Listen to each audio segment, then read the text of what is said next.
কোন জায়গায় বিক্রি করছস? জোরে ক। পৃথিবীর শ্রেষ্ঠতম একটি নাম হচ্ছে মা। মা শব্দটা মুখে নিলেই যেন কলিজা ঠান্ডা হয়ে যায় এমন একটা অবস্থা। আর সেই মায়ের পায়ের নিচেই কিন্তু সন্তানের বেহেস। একজন মা তার সন্তানের জন্য পৃথিবীতে সবকিছু করতে পারে, এমনকি সারা জীবন বিসর্জন দিয়ে দিতে পারে। কিন্তু এই মায়ের ক্ষেত্রে তেমনটা হয়নি। এই মা নিজের স্বপ্ন পূরণ করার জন্য নিজের 4 মাসের সন্তানকেই বানিয়েছে বলির পাঠা। 4 মাসের সন্তান নিয়ে গত বৃহস্পতিবারে সিরাজগঞ্জের এক লোকের কাছে বিক্রি করে দিচ্ছি ৪৫,০০০ টাকায়। এই ফুটফুটে বাচ্চার বয়স মাত্র 4 মাস। এই 4 মাসের বাচ্চাকে বলি হতে হলো তার মায়ের শখের কাছে।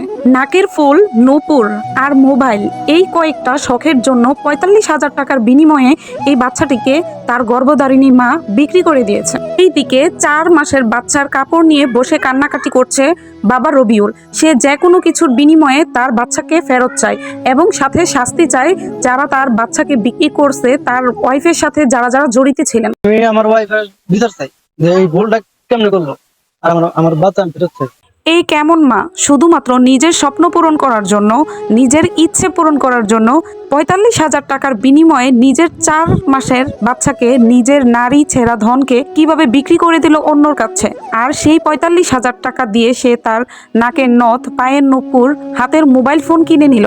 এই 4 মাসের অবুঝ ছোট্ট বাচ্চাটি সে নিজেও জানে না যে তার মায়ের শখের কাছে তাকে এই বয়সেই বলি হতে হলো।